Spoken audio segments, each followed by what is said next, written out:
ESPN 94.1 FM and AM 930 present The Drive. It is Thursday, September 14th.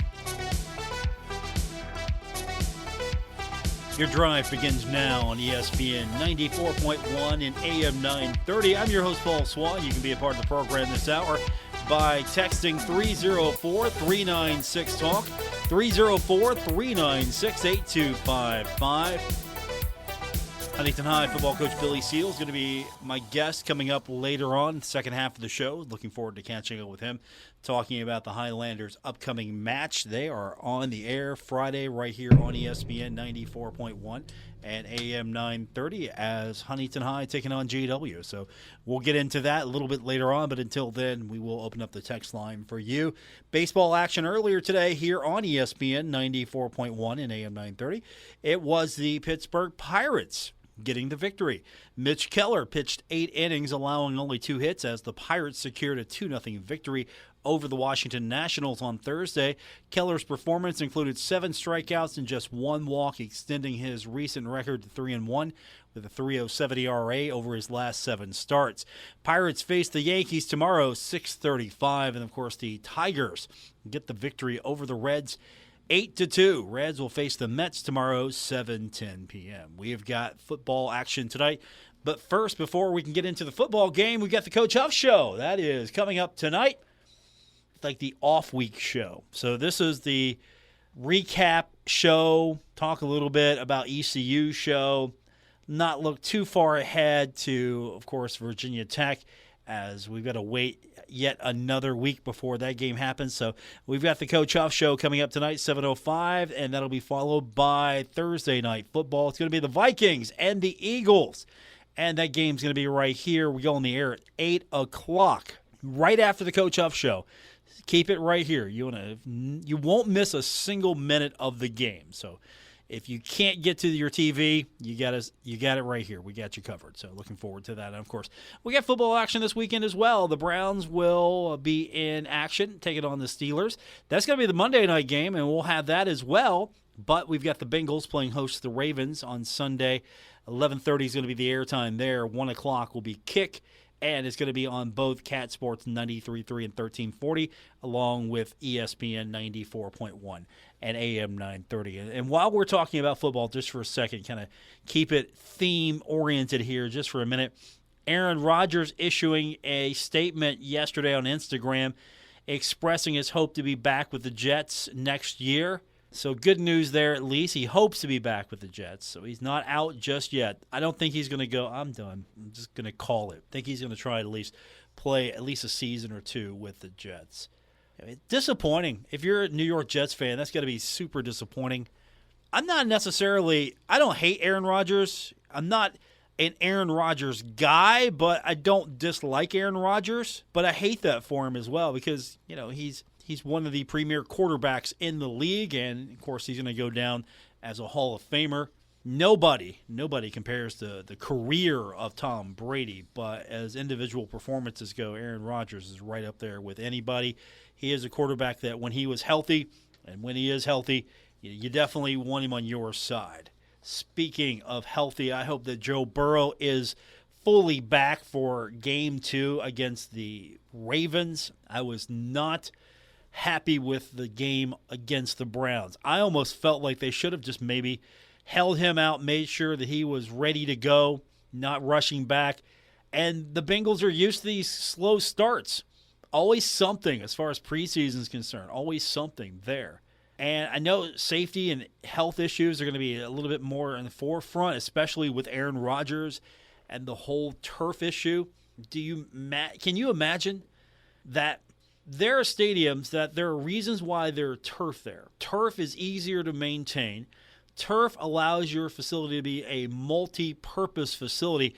And I'll tell you this, though. I have seen facilities, and I don't know if this is going to happen here in the near future, but it could happen. You want to talk about turf. There's facilities, and I've seen a few of these, including soccer facilities, where they can store the actual grass surface. They can store that underneath the stadium. Fascinating. I watched one of those videos. You know, when you're scrolling, you're looking at your social media feed and you see one of these videos because, well, that's the whole point of social media, to feed this stuff up to you. I stopped and looked at it. I don't know if it was one of the soccer stadiums, but it was just fascinating how they store the grass on these plates. And so they store them underneath. It's like they stack them underneath, and then they actually have light underneath to keep the grass growing when they're not using it. So they can have other events instead of having the pitch, having the grass get beat down from other events there. They can have other events, and then when they're ready for an event that requires the real grass, they bring it back up. It's sort of similar to I thought Arizona always had a cool idea. They had the property for it, though. They had the space. They could bring the grass out and then bring it in. And it's always going to be good because it gets to be outside and you take care of it and you bring it in for the game. But there are going to be more and more studies, I'm sure, like, hey, can you switch over to real grass? Can the NFL owners and can the facilities handle doing real grass and all the other things that go on? Because some of these stadiums are going to be multi-use. Some of these stadiums, you mostly will get football out of them. I mean, how many events do you see at Paul Brown Stadium outside of football? I know Taylor Swift rocked that place, but how many events do you see? And so they've got the turf. I mean, could you retrofit a stadium like Paul Brown to have a system where you could have a mixed use turf and grass? Could you see that? I don't know. You'd have to really get into the infrastructure and the bones of some of these stadiums. I mean, Paul Brown was a forward-thinking stadium. It's still pretty high level, but some of the newer stadiums, and again, some of these are renovations where they've spent a lot of money to retrofit, where they have systems now where they can put the grass underneath the surface and they can do other things on that surface and have it a multi-use facility. So you're going to see that push, I'm sure, a lot more when it comes to the Players Association wanting to play on grass. You're never going to see that in college. Not going to happen. It's not going to happen in college. I'll tell you why. It's because you're not going to have one voice that is going to be stronger enough, because you have individual institutions, you have individual conferences, you have individual states. A lot of these schools are state-run. You're going to see some athletic departments be able to afford this, some not. You're not going to see this widespread in college. It's going to be turf or whatever you've chosen, you're going to stick with for the most part. If you run on a grass surface, you're going to probably stay on that. If you have chosen turf for a reason, you're going to stay on turf. But it was interesting to see all of that play out and maybe the new push. I don't know. Could we see grass? I know Marshall over at the soccer complex, I know that Chris Grassie's wanting grass at that stadium. He wants grass because that's what's played on. Players like playing on grass. He wants to recruit the very best players. He wants the very best surface. He likes the grass surface. That's what he wants. He might get that. That's one thing that he might get. That's not going to happen at the football stadium. 304-396-TALK, 304-396-8255. That's our text line. We got more coming up on this edition of The Drive, ESPN 94.1 and AM 930. This is The Drive with Paul Swann on ESPN 94.1 FM and AM 930. Welcome back to our Thursday, September 14th edition, The Drive on ESPN 94.1 and AM 930. We don't have football this Saturday. We do, but we don't have Marshall football. There's the backyard brawl, of course. We'll get into that in just a second. I'm kind of curious on something. I really want to know. Do Herd fans dislike the Pitt Panthers? I know this whole West Virginia versus Pitt thing, you kind of feel like you have to take a side. Do you take a side in this one, being a Marshall fan? I've seen two different flows of thought here. Yes, you take sides in this, and no, you don't. So who you taking? You got the Mountaineers, or you'd have Pitt in this one. Do you root for the Pitt Panthers? Do you root for the Mountaineers? And I'm going to tell you right now, I find it difficult to root for most anything coming out of Pittsburgh. with the exception of the Pittsburgh Pirates, because those folks are really nice. I like talking to them. I like working with them. They're really nice. And I know that might sound really self-serving, but other than the Pittsburgh Pirates organization, I'm not a Penguins fan. I'm not down with the Penguins. I'm not down with the Steelers. I respect the Penguins, but I'm not down with the Penguins. I'm definitely not going to be down with the Steelers. I've never been a big fan of most of the sports teams in that area. Again, with the exception, I did make an exception for the Pittsburgh Pirates. And again, when you work with people and when you get to know them and when you have dealings with certain teams, you kind of have a better understanding. And plus, honestly, as a Reds fan, man, the Reds have been terrible up and down all of the – they've been terrible for a long time here. Texter writes in, my two favorite teams will always be Marshall and whoever plays WVU. So go Pitt. All right, shots fired. So far, it's go Pitt. We'll see if we can get more of a reaction. Will it be go Pitt, or will there be some distinction between the border? Do we hold the border against Pitt, or is it go Pitt all the way? 304-396-TALK, 304-396-8255. But as I mentioned, there's football, just not the college football variety that we are used to. It's the college soccer variety. Number 2, Marshall Thundering Herd will start Sunbelt play, taking on number 9 James Madison. That's coming up Saturday in Harrisonburg, Virginia. Now, this is going to be a revenge game, I hope. It's the first time these two teams have met since the quarterfinals of the Sunbelt Men's Championship last year. James Madison got the victory over the Herd 1-0. It was an upset, so this one might have a little bit more meaning for the players that came back. I don't know if Chris Grassi is the type of guy that goes, okay, we got to get these guys. I think he puts every game into proper perspective. I really don't think he's okay, this game means more than the other ones. I think it's, all right, this is the next opponent, so they've got our full attention. It just so happens to be James Madison. It's also a conference match, though. It's doubly important. Marshall is undefeated, 6-0 start to the season.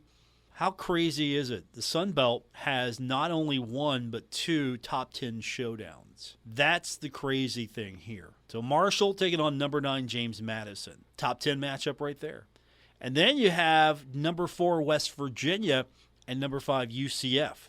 And again, that's a difficult one for me because I never root for UCF. Texter writes in with a proper salute of Pitt that I cannot read on the air. It rhymes with Pitt and go Herd.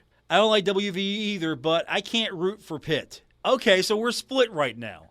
We're absolutely split here. The greeting is something that rhymes with Pitt and go Herd. So who do we take this weekend?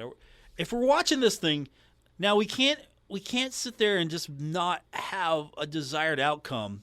They're not going to tie. There's no tie here. There's not going to be a tie. So do you take the Pitt Panthers or do you take the West Virginia Mountaineers, knowing well that this is definitely not Pitt country and this is definitely not Mountaineer country?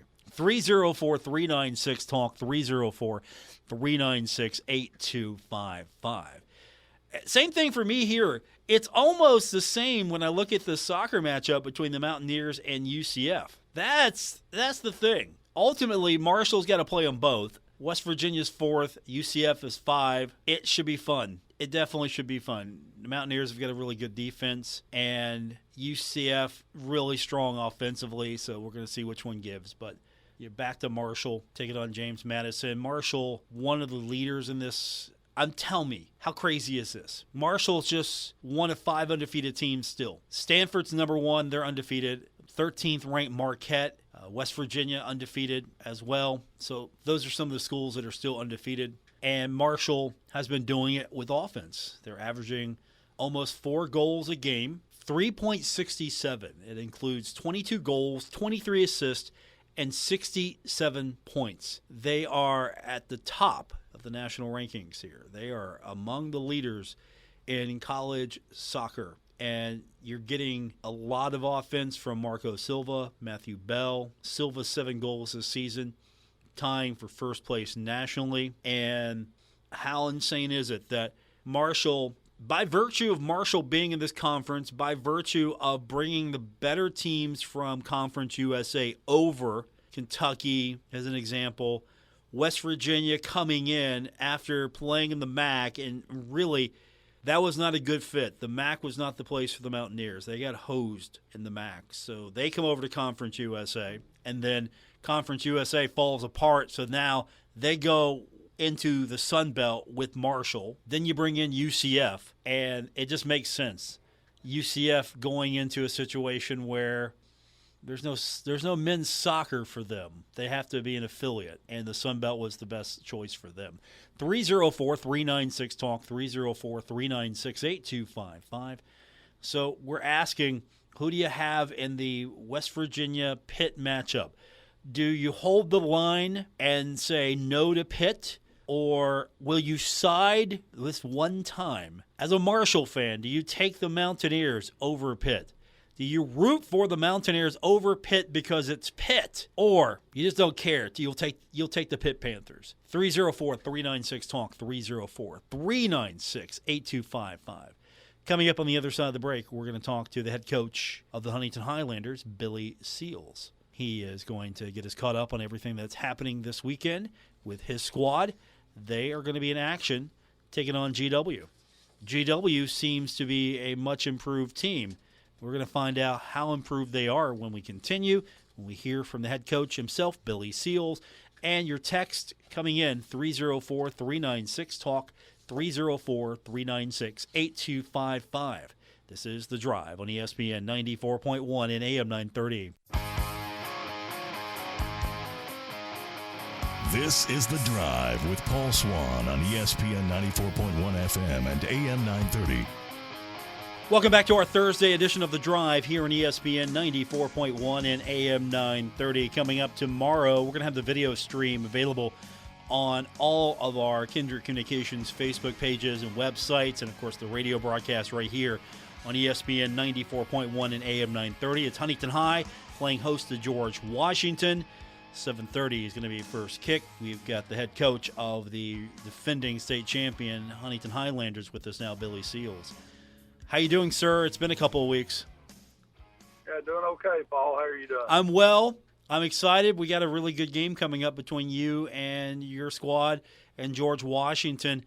Now, I've looked at the scores these last couple of weeks, and I'm trying to figure out, and hopefully you've got this figured out, which GW team are we going to get, because they put in a really good performance beating Hurricane.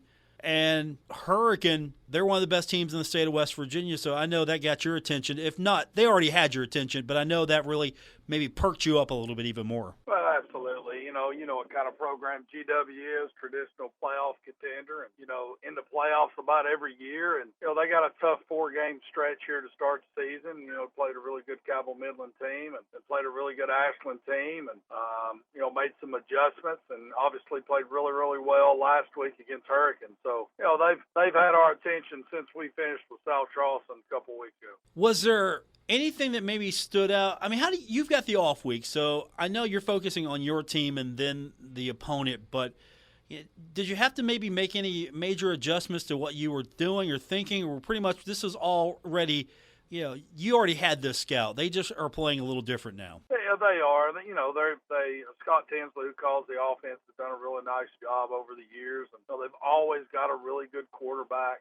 They got good skill set around them with the receivers and the running backs, and real big and physical up front on the offense side of the ball. So they've got a really solid football team. A lot of respect for what they've been able to do over the years, and we know that we're going to have to play really good football to get a win. As I mentioned, you had the off week. Do you like having an off week this early? Would you rather had that later in the season, middle of the season? I know the schedule is what it is, but how did you adjust to having that off week so early in the season? Yeah, it was kind of like the same off week as last year. Obviously, would like to have the off week a little bit later in the season, maybe mid-season, towards somewhere around game 5 to 7, and somewhere in that window. But it is what it is. It was week 3 for us this year, and we had a week to go out out and try to get better and work on fundamentals and continue to improve as a football team. And you also did something pretty fun, and I know you've done this for a while now. It's an opportunity for the parents to get a little bit more involved with the program.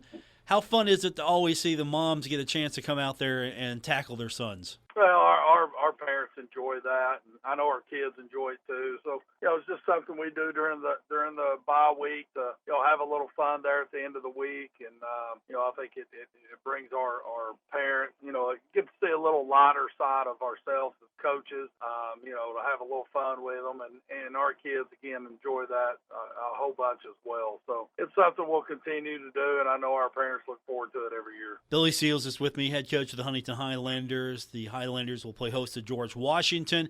If you can't make the game, you can listen to it right here on ESPN 94.1 and AM 930. So, quick evaluation without giving away too many secrets. What do you like about your team after a couple of weeks? Well, I think that our team are, we're competitive. I think our kids are competitive kids.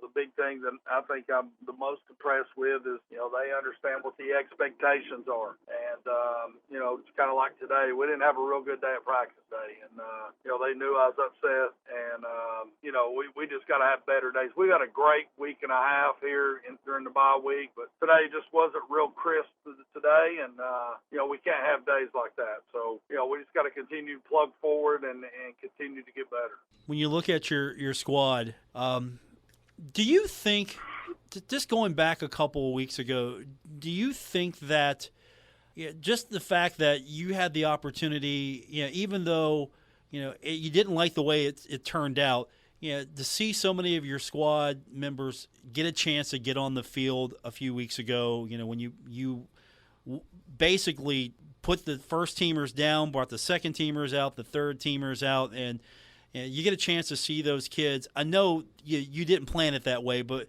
how is that going to pay dividends down the line when these kids got an opportunity to go out there and really maybe showcase themselves? And do you see that maybe paying off here in a game like this coming up, in the next game, and the next game? Well, it could. I mean, it allows our young guys to get good quality reps on a Friday night. Those kids practice all week long as well, just like the starters do. So, we think it's important to get them as many game reps as possible so that when their number's called, they're ready to go. And so, we've been able to build some depth doing this, and we'll continue to do that. We're about the kids in our program, and it's not about embarrassing anybody. And you look at a couple of weeks ago. I mean, our starters were out at 6 minutes to go in the first quarter. So, there's a right way and a wrong way to do things, and we're going to do things the right way. And I think, to be fair to everyone, when a few of those scores came out, most people understood immediately that you did it the right way. You took your kids out. You made sure that you did everything you possibly could to not embarrass your opponent, and at the same time give your other players an opportunity to be in the game. So I think everyone that follows football, not just for gut reaction, understood that you did it right. You made sure that your kids understood you were doing it the right way, and I don't think that people understand that enough. It doesn't do you any good to go out there and run the score up. It doesn't benefit you at all. No, it doesn't, and it doesn't benefit the kids either. So, we got a lot of good reps for their young kids. They went out and competed and tried to get better each snap, and, that's what it's all about. It's not about having a great team. It's about having a great program, and we want to continue to have the great program that we have at Huntington High. Billy Seals with me. Huntington High will play host to George Washington. That's coming up on Friday. If you can't get to the game, we got you covered right here on ESPN 94.1 and AM 930. And, of course, you can also watch the video stream that's on our Facebook page and all of our Kindred Communications websites. I know you're a busy man, so I'll let you get, because I know you've had a busy day. I mean, you're not only just the head football coach of the Highlanders, you're the vice principal, you're also a dad. How do you find time to get it all done? I don't think you know how to. I mean, because you have to be three or four of you.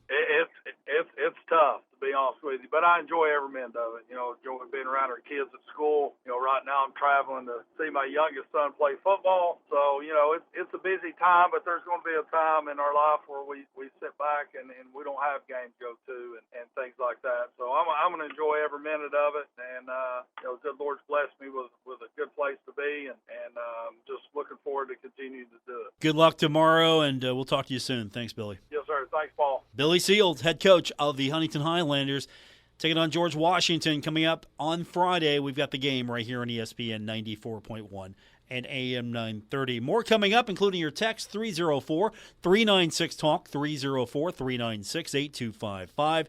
It's The Drive, ESPN 94.1 and AM 930.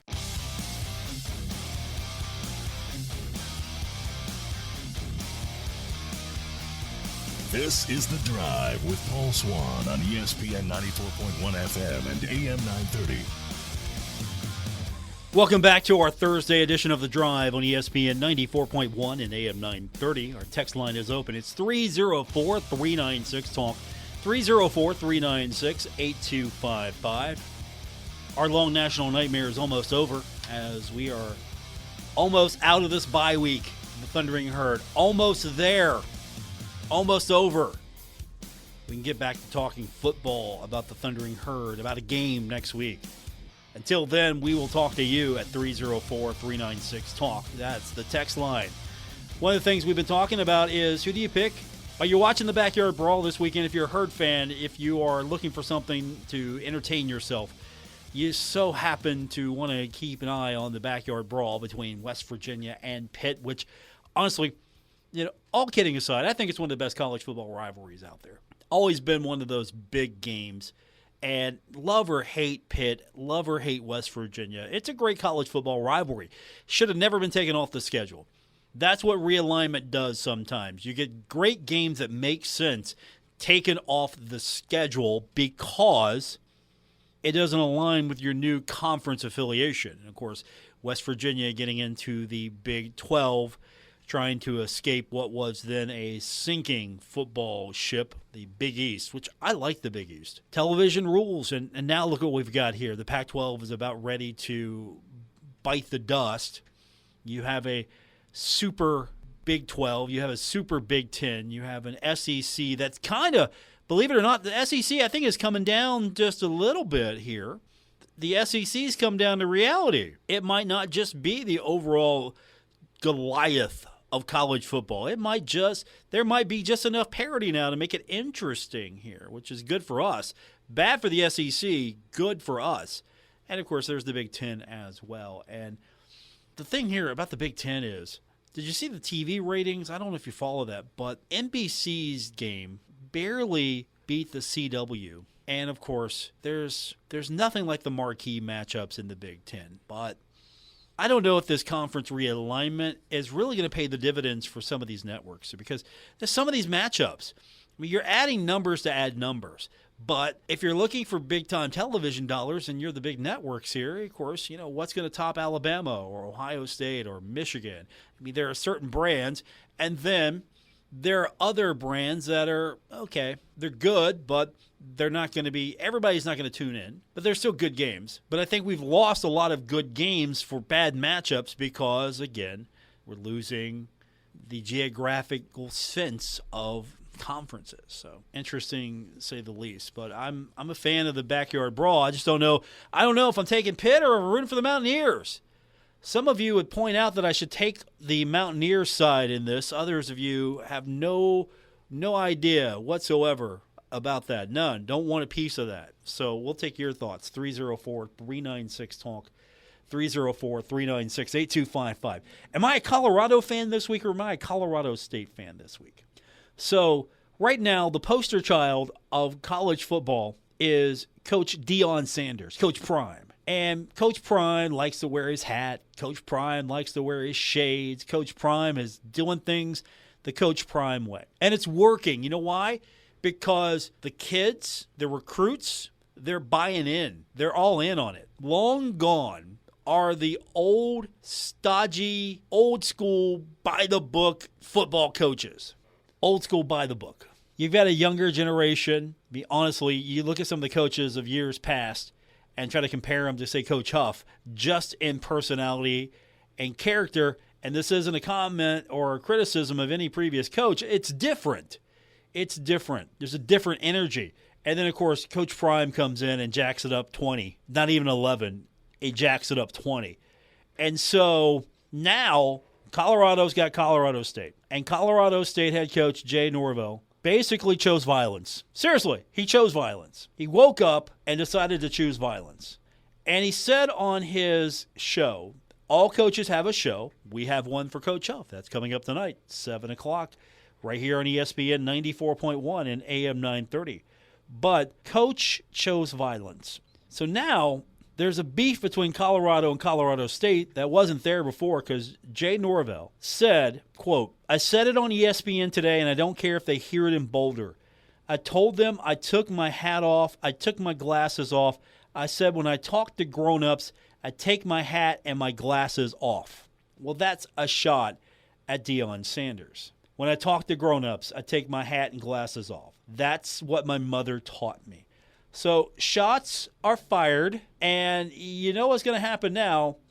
Colorado is a 23-point favorite. Colorado is a 23-point favorite. And this game's going to be big. It's already getting hyped because not only are we going to watch it, we're going to watch it. ESPN and Fox pregame shows are both there. Absolutely overhyping this because everybody wants to be on the Colorado train and Coach Prime. And now Colorado State has picked a beef with Colorado.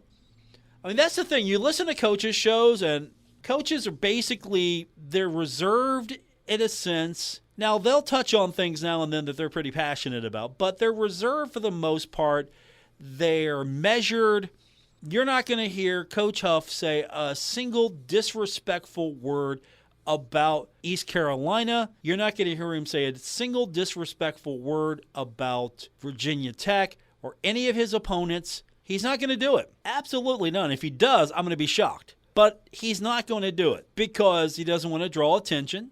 I mean, now, there was the little funny thing about, okay, we're not going to release our too deep because, well, they played and we didn't, so we're going to release it on game day. So that was a slight little beef, but that wasn't beef here. That was just gamesmanship. Like, okay, we're not going to do it. So Albany didn't release it's too deep. Okay, those are things that quite differ from shots like this. Honestly, though, I'm kind of here for it. I'm absolutely here for it because now we're talking about Colorado and Colorado State even more despite all of the hype. And the game's a late game. So it's not going to kick off until 10 o'clock Eastern time. 10 o'clock game. We're going to stay up late. We're going to watch it.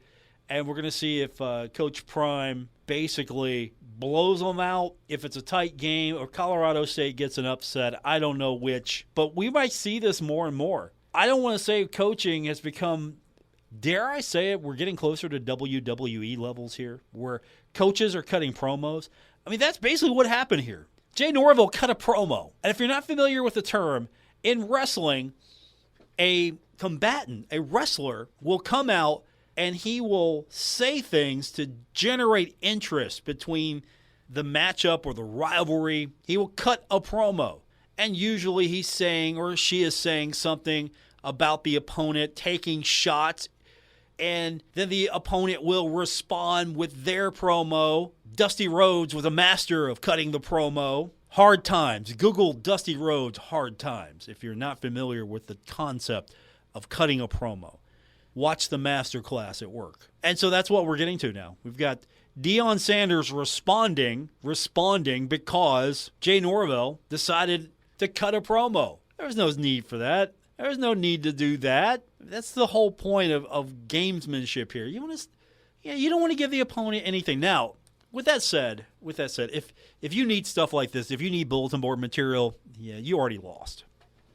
But I don't think Coach Prime is the type of guy that's going to let that go unanswered. If shots are fired, he's going to respond. And I think I'm here for it. It's more interesting. I mean, I would love it. It's not going to happen ever, but I would love it if Coach Huff would just come out and cut a promo. Just cut a promo. Now, you got to back it up. And the coaches are pretty much, for the most part, they're not going to disrespect one another. It's a brotherhood. It's a tight-knit group. It's a community. They're not going to really go after each other. They're going to say the right things. But I don't know. I might be here for it. If Coach Huck cut a promo, maybe. It'd be funny. He does have a pretty good sense of humor. I'll give him that. And that's going to do it for this edition. Thanks for being a part of it. Be back with you on Friday here on ESPN 94.1 and AM 930. Until then, have a great night, everyone.